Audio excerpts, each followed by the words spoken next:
thank you, everybody. First order of business tonight is roll call.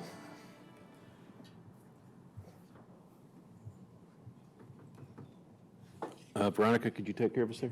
Oh, thank you. Jason Olive. Here. Barb Boston. Here. Joel Ward. Here. Kurt Rohr. Here. Kathy Serrano. Here. All right, thank you. If everyone could join us in the Pledge of Allegiance, followed by a moment of silence. Pledge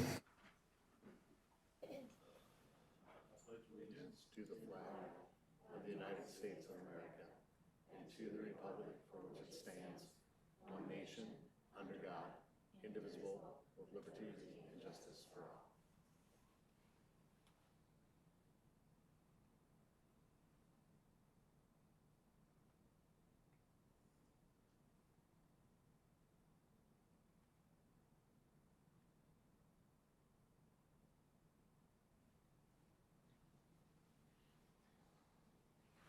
Thank you, everybody.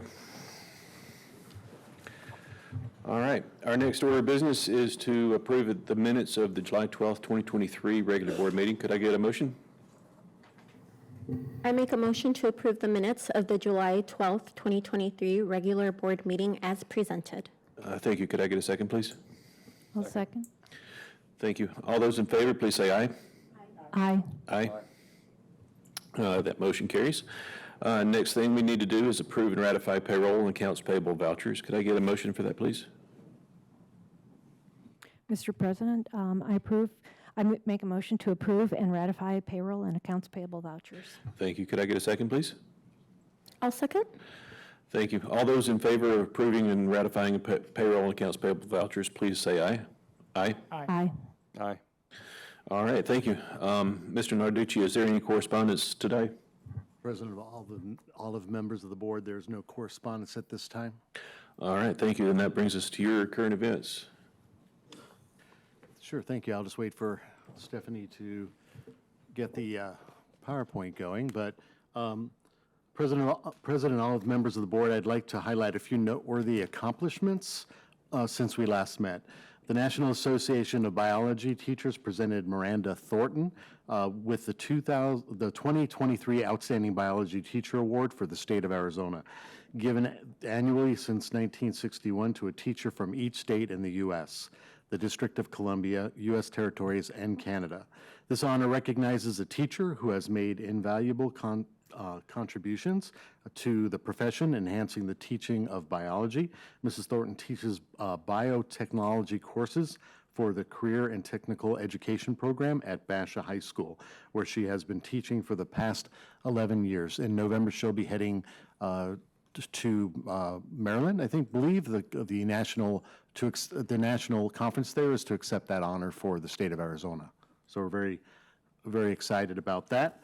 Also, in addition, Chandler High School's theater teacher, Stephanie Likes, was named as one of the 15 candidates under consideration for the 2024 Arizona Teacher of the Year, awarded by the Arizona Educational Foundation. AEF's annual Arizona Teacher of the Year program is our state's highest honor bestowed upon Arizona's public school teachers. Stephanie has been serving as a teacher for 15 years, and congratulations to both Stephanie and Miranda. Governor Katie Hobbs visited 2 public schools that offer dual language programming. Tarwater School is one of those schools. We feel that Tarwater's Mandarin program is among the best in the nation, and we are honored that the governor took time to see the teaching and learning of the dual language program.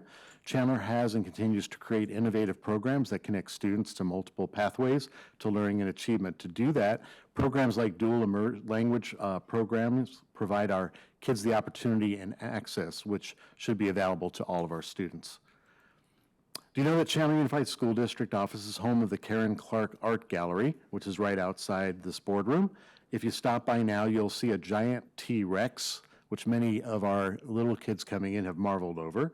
It's made by Hamilton High School students, as well as a display from ACP Middle School students and Castile. CUSD has many talented artists, and we are proud to display a variety of mediums on a regular basis. We hope that individuals, when they come to the district office, will check those out. CUSD was recognized as the #1 district in Arizona for the American Heart Association's American Heart Association's Kids Heart Challenge. We received this notification last week. More than 14,000 CUSD families have been helped by American Heart Association resources, and more than 400 CUSD students have learned the life-saving skills of hands-only CPR and stroke warning signals. A great example of a partnership CUSD holds, which provides a positive ripple effect into our community. Right now, the Chandler Education Foundation Cash for Classrooms campaign is going on across the district and across all of our schools. Money raised from the Cash for Classroom supports enrichment grants written by our own CUSD teachers for their classrooms and principals for their school sites. The number of grants funded depends on the amount of monies contributed during this campaign. We ask our community to consider partnering with the foundation by contributing to the Cash for Classrooms campaign now through August 31st. Donate today at chandlercashforclassrooms.org. Your donation directly benefits our students and our schools. And finally, on August 18th from 10 a.m. to 12 p.m. at Sanborn Elementary School, Child Crisis and CUSD are hosting a workshop on car seat safety. A certified car seat technician will provide instruction and information. Immediately following the event, car seats will be provided to participants who qualify. So go to Sanborn's website, link to register. All information is available as to how to participate at that website. That's Sanborn Elementary School, and that's August 18th for anyone that is in need and qualifies for a car seat. And that's it. All right, thank you, Mr. Noriuchi. Our next item on the agenda is our citizens' comments. This is the time for the public to comment. Members of the board may not discuss items that are not specifically identified on the agenda. Therefore, pursuant to ARS 38-431.01H, at the conclusion of the open call to the public, individual members of the public body, that is the board, may respond to criticisms made by those who have addressed the public body, may ask staff to review a matter, or may ask that a matter be put on a future agenda. However, members of the public body shall not discuss or take legal action on matters raised during an open call to the public unless the matters are properly noticed for discussion and legal action. We have four speakers tonight. We'll have 3 minutes each. We'll begin with Ms. Zena Prujanovsky. Did I get it right? All right.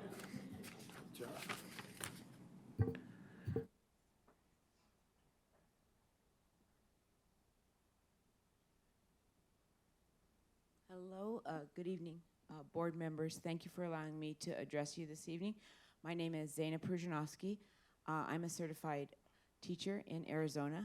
My son goes to Perry, and also my daughter graduated from CUSD. As listed in the agenda from the study session earlier, demographics are changing. So some ways to attract new students to the district would be to fund the early childhood education, preschool, and kindergarten. As much as being pushed down on our students at the lower grade levels, it's important to fund these students at the earliest level possible.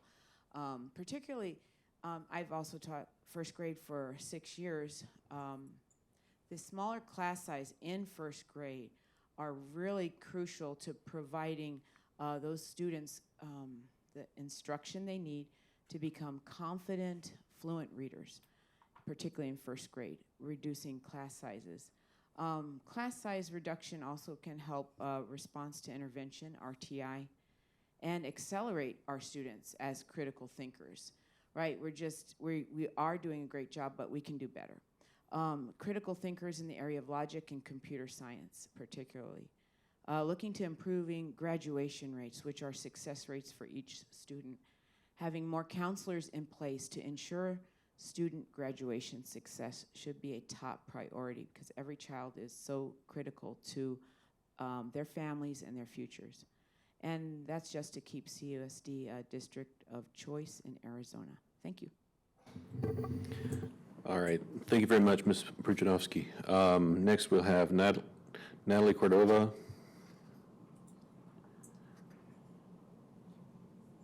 Hello, thank you, everybody. Okay. I was just up here to talk about the new change with curriculum for math. So my child is enrolled in a CTA program and started learning Saxon math in kindergarten. Math does not always come easy to every student, and with Saxon math, my child, along with students in her class, were thriving. At the end of the year, more than half of the class expressed that math was their favorite subject, and in a video to parents, they expressed that to their teacher as well. Unfortunately, the decision has been made for this year that the math curriculum has been changed from Saxon to McGraw-Hill, also known as My Math. McGraw-Hill is not suited for a CTA program and does not follow the students all the way to 6th grade. So in fact, McGraw-Hill stops short of 4th grade, forcing CTA students to then learn other programs for 2 more years. I'm not sure how that's beneficial. These are important things that I would have thought would have been discussed before that change. The new program was brought about due to the district being misled that Saxon was being discontinued. Saxon has not been discontinued, and the students were thriving from this program.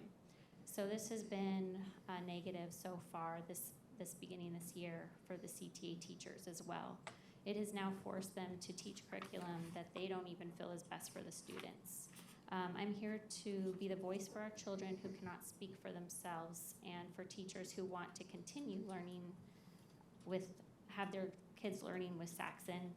And as the saying goes, if it's not broke, and don't fix it, and that's kind of how it seems like with this program.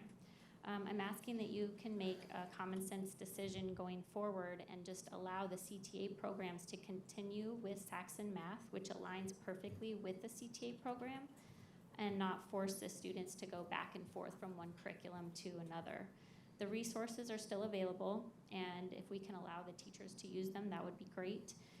If we wait and see if My Math works and look at the test scores at the end of the year, if they don't show a positive change, then it's a waste of the time of the teachers and unfortunately using students as experiments with this program.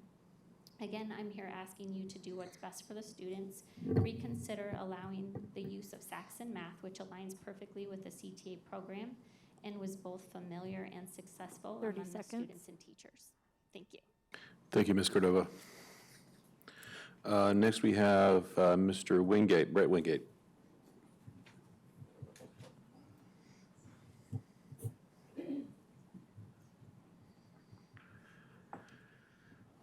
Good evening. Thank you for letting me speak to you tonight. I am an ex-Chandler parent. I was in the first group that experienced real change here, and that was when Chandler was growing a lot. That was the change that happened with the charter school movement, and a lot of the changes ended up becoming very positive, even for the district, because one of the choices that I made, because I know that the reason I'm up here to talk to you is that you had a learning session on your demographics, and you know you're landlocked. You know that you're basically going to be competing for every student. And you became better, and I wanted to talk to you about this. You became better as a school district as a result of the charter school movement. Both the ACP and the Goodman schools are patterned after very successful charter schools.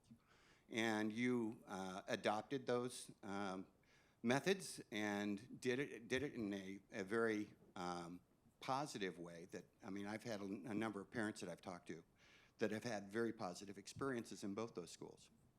So the effort in going forward, rather than being worried about ESA and being worried about the different challenges of curriculum, is to, I think, embrace the fact that this is a competition.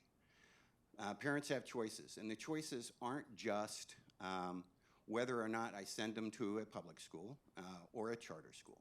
It is, do I homeschool them? Do I use curriculum that is provided over the internet? There are a number of schooling options today that were never available when I ended up having to make the choice to take my children to a charter school. So we have an opportunity as a district to embrace the challenge and embrace the change and become better. And that's what I would hope that you would do again. And with that in mind, I am putting together for next spring a school choice fair. And you are the very 30 first people seconds. I'm going to invite to that. And I would hope that you think about your mission and your progress and what you want to talk to parents about for their children. Because that, in essence, that is what we, in terms of in education, are required to do. And that is to do the very best for the students that are given us. Thank you. All right, thank you. Next we have, forgive me if I mess this up, Arthi DaCosta.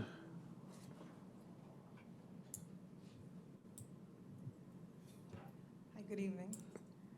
I have 2 children enrolled in the district CTA program, which is an accelerated program which allows CUSD to compete with the likes of BASIS and private schools in the district. My main concern today is the discontinuation of Saxon Math, as mentioned by the earlier speaker, in all 4 CTA schools and 4 hybrids, and the introduction of My Math in its stead. I'm informed that administrators were notified over a year ago that the Saxon Math program was to be retired, and schools could choose either between Go Math or My Math in its stead.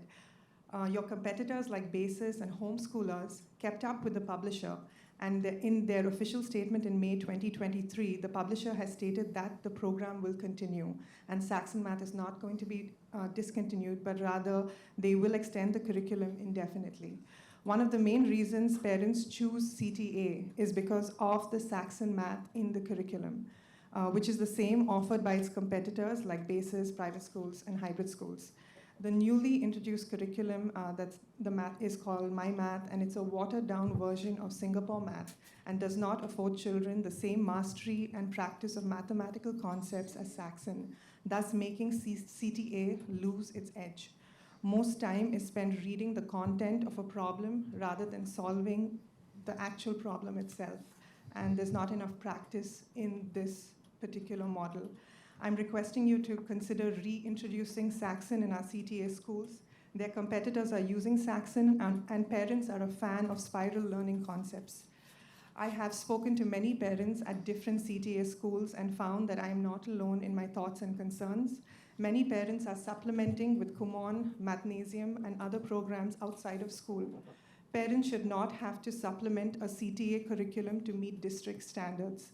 This is what we expect CUSD to provide our children and why we've enrolled in a CTA program to begin with. It makes no sense that the good things about our best schools are being taken out. I request you to kindly reconsider. Thank you. Thank you very much. That brings a close to our citizens' comments.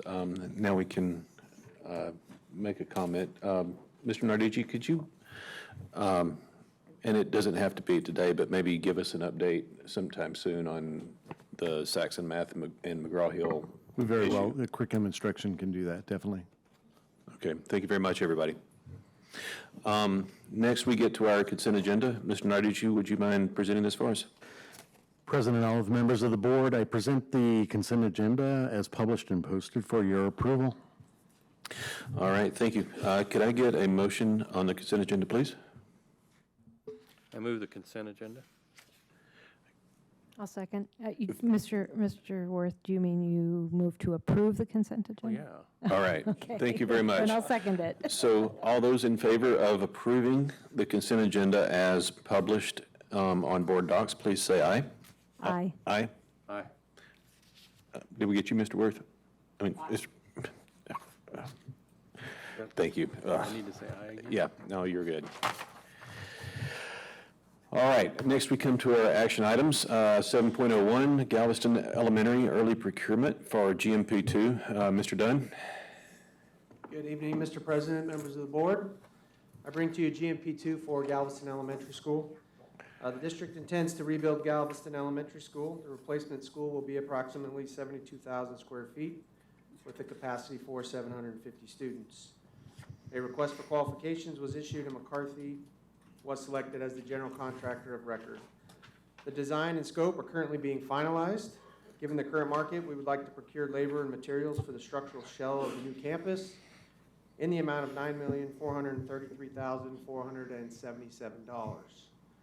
These divisions include structural concrete, masonry, structural steel, doors and frames, playground equipment, an elevator, earthwork, and site utilities. Recommend approval of GMP number 2 with McCarthy in the amount of $9,433,477 for the rebuild of Galveston Elementary School. Okay, thank you, Mr. Dunn. Before we discuss this, we need to get a motion on the table. Could I get a motion, please?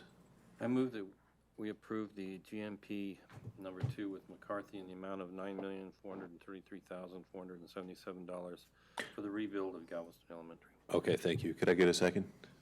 I'll second. Okay, thank you. Is there any discussion about this item? So I'd like to move to put this on hold until we could figure out how we're going to fill up this school. I don't think at this time we should be moving forward until we have a much clearer plan about filling the school to capacity. Would you like to propose an amendment to the motion on the table, or? I just did. Okay. Can I get a second to the proposed amendment? If not, is there any other further discussion about the motion on the table to approve Galveston? I have a question for Mr. Dunn. A couple questions. Please go ahead. What are we expecting the entire project to cost for this, for the rebuild? So we've got a budget of $35 million, which includes all of our architectural engineering fees, actual construction of the school, any site work, all furniture and equipment, and technology. Actual construction is anywhere from 26 to 28 million for the actual building. And I'll be bringing one more GMP number 3, which will finalize the actual construction cost and the contract to McCarthy. Last week, our construction drawings are complete, so that the plans are complete, and so we'll be able to go out and get the remainder of scope covered, and then that'll be the final GMP that I'll bring in the next 4 to 6 weeks. And Okay. then that'll be the rest of it. So the other question I have is, I noticed there were a couple of notes here on the concrete, number 12, and it was talking, I believe that's on page 8, and they're talking about a little bit of a difference in the shrinkage, the maximum shrinkage for the structural concrete. And why have we chosen the different, the higher level of shrinkage for the maximum shrinkage rather than the lower one? Yeah, I'd have to consult with Beaucamp and McCarthy on why they chose the shrinkage difference. Mr. Ellis, can you? That's usually to cut down the amount of cracking. The more something shrinks, the more it cracks, like a, mud drying or concrete, or asphalt getting old. It's the floors crack if there's more shrinkage. Right, and we're agreeing to a little bit of More of an allowance for that. more of an allowance for that. And so, I don't know, do we have? So are we saying that you're going to do something that reduces shrinkage, right? So it doesn't crack? Yeah, there's things you can put in concrete to make it shrink less. Bonding additives, right? Yeah. So, All right. and that was all the questions That was I all? had. Okay. I did have a question, just to remind everybody, between A&E fees and GMP 1, how much are we already into this project for?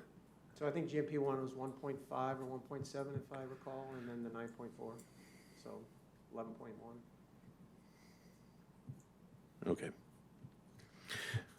All right, thank you. Does anybody else have any other questions? I guess I have a question. This is new to me that we're doing this in pieces.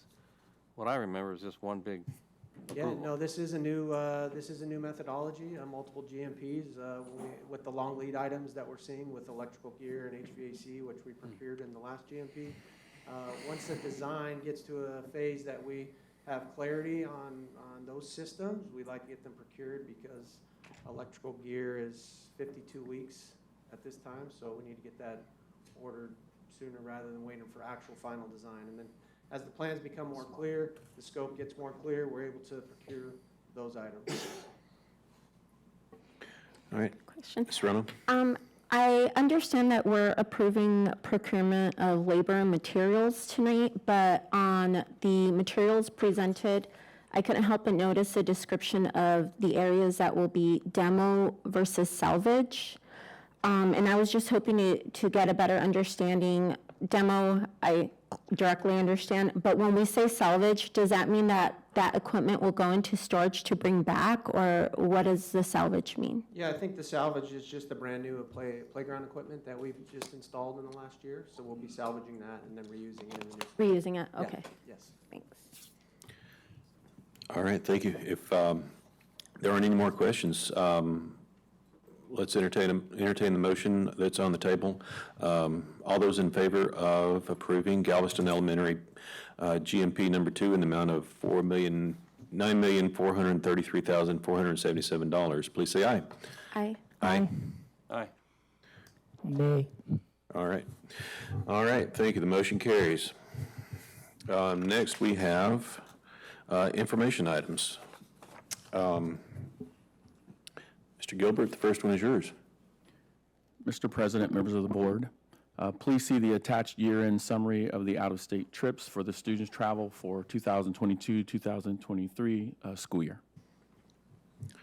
All right, thank you. And next, the student activity report from Ms. Berry. Mr. President, members of the board, the student activity report for the month ending July of 2023 is provided for your review. Okay, thank you. And then 8.03, curriculum policy revision.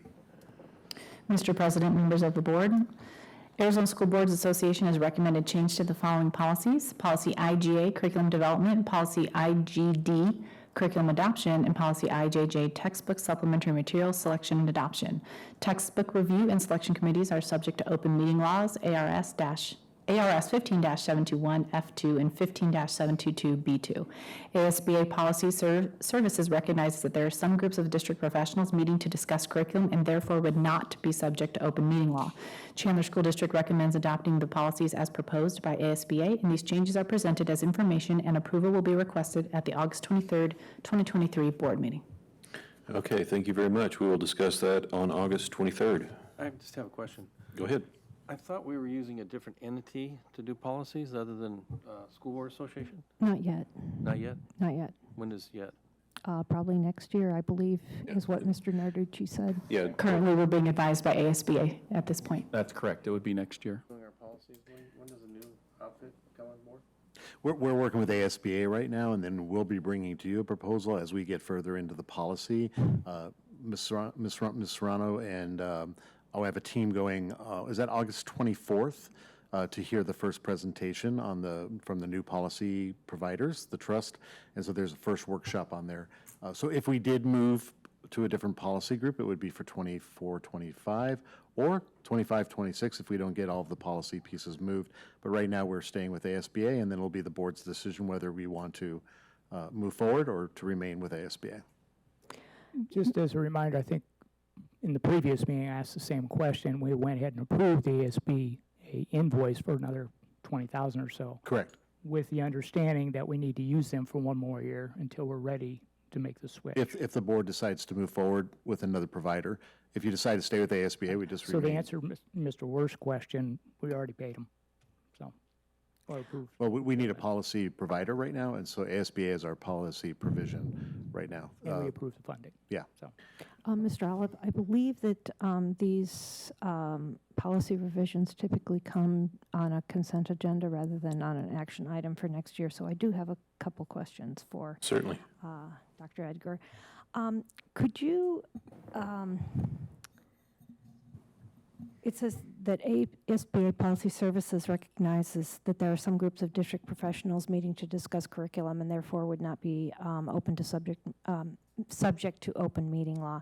Could you please explain what type of committees these might be, and how is this going to actually impact our day-to-day curriculum development and approval processes? So previously, this is the second time this has been brought because we had to pull it because there was a policy services alert from ASBA because there was some confusion with the way it was stated initially, which it states that in the May advisory, it stated that board authorized policies shall be subject to open meeting law. So what ASBA looked back with some influence and recommendations from another one of the legal firms that they consult with, that it says, while it is true that all superintendent committees are technically board authorized by this policy, it is unnecessarily confusing to add the word board authorized because a superintendent does designate individuals within the curriculum department and individuals within CUSD to review the curriculum and make some of those decisions that might not be part of open meeting laws. Should we have a large adoption, we certainly make sure that our parents are involved, and we always add the 60-day review as per policy for parents and anybody in the community to come to the Instructional Resource Center to look at, or we also have provided an online when available with our vendors so that our constituents can go online and provide input into our curriculum adoption items. Thank you very much. Thank you. All right, thank you, everyone. Is there any other questions on the curriculum policy revision? If not, we'll move on to our next item for information, human resources policy revision. Dr. Nance. President Olive, member of the board's policy GCCA was previously approved at the June 28, 2023 board meeting. The policy has been revised to allow paid time off preceding or following a school holiday with supervisor approval. Chandler School District recommends adopting the policy as proposed. These changes are presented as information, and approval will be requested at the August 23rd, 2023 board meeting. All right, thank you. Is there any questions about this item? Not quite. I thought you said we already approved this. Can you explain the procedure a little bit for me? Why we're doing it again? So in our super Q and as we were working on paid time off, it was agreed that we would pursue the blackout days at the beginning of the year, but we could use paid time off before and Well, I after a understand the holiday was content. blocked. Oh, yeah. But it was missed on the last policy, so we're correcting the way it was worded. Okay, thank you.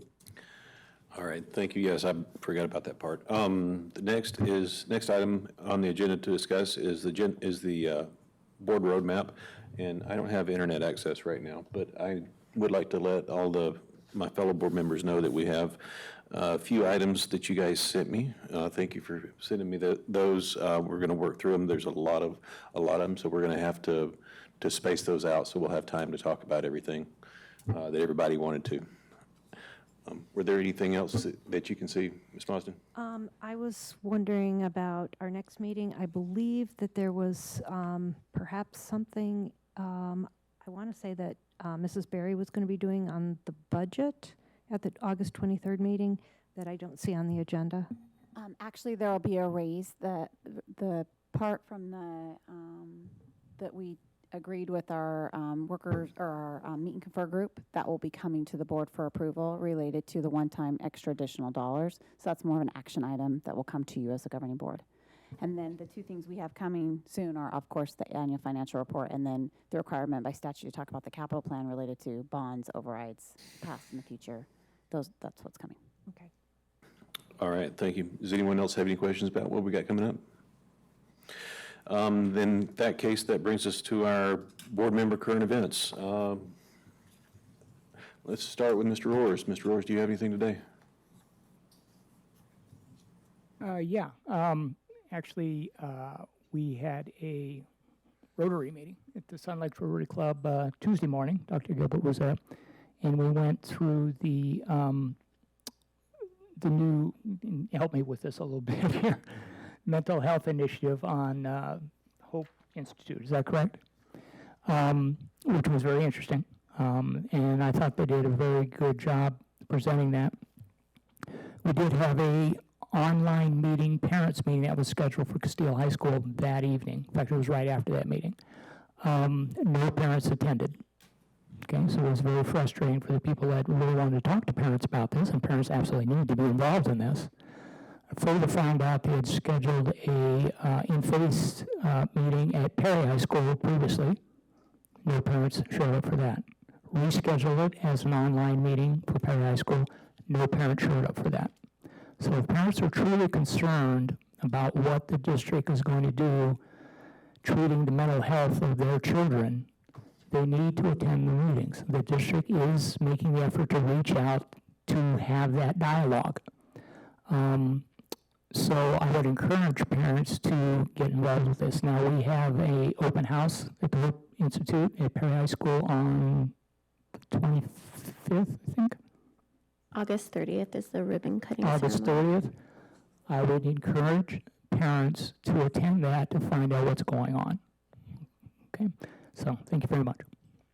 All right, thank you. Ms. Serrano, do you have anything? Yeah, some news here in CUSD. I'd like to share that our CUSD community has a new way to help each other through an online platform that is also a convenient app for people who prefer using their phones. It displays local CUSD student and family needs, so we can see what need is out there, and if we're able to help fulfill that need, we welcome our community to do so. The app is called Purposity, and it's easy to follow with the click of a button. Once you follow, like I said, you'll find a list of needs that our family members in CUSD have shared with us.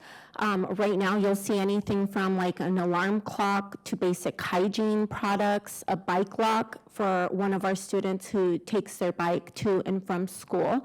So I want to make sure that we're in the know. Purposity exists, and we're here to help each other in CUSD. Again, please consider donating to our food pantry at the Care Center. They will begin registering families for their annual Thanksgiving food and holiday toys drive at the end of this month, beginning August 28th. And as Board Member Roars mentioned, August 30th is our Hope Institute's ribbon cutting ceremony. I do hope to see members of our district and community present, supporting the work that we're doing here in the district, working alongside our community members to help improve the support of the mental health of all of our students. It's a big day. Let's not forget, it's a cherished resource that we have here in CUSD with the Hope Institute, and it's putting us on the national map as one of the second, I think, or third Hope Institute in the country. So we certainly want to lend our support, and I hope to see people there. Thank you. Thank you. Ms. Boston, do you have anything new for us? I just noticed that our bulletin board for our art masterpiece has changed again, and this time it is a thank you for all of our art masterpiece volunteers. For those who don't know, our art masterpiece people who teach art masterpiece in the elementary schools are all parent volunteers, and they volunteer their time to teach.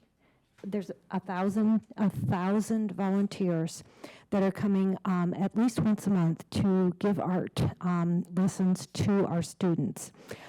We truly appreciate all the efforts and the work that they go through to teach these lessons, to plan them, to gather all the materials that they need to do the lesson, and all the time that they spend with the kids. So thank you very much. Shout out, big thank you to all the volunteers who will be working this year with our students in our masterpiece, and all of those who have done so in the past. Thank you. Thank you, Mr. Roarth. Mr. Roarth, do you have anything? So Patty, question. Tell me a little more about Hope. Is it a building?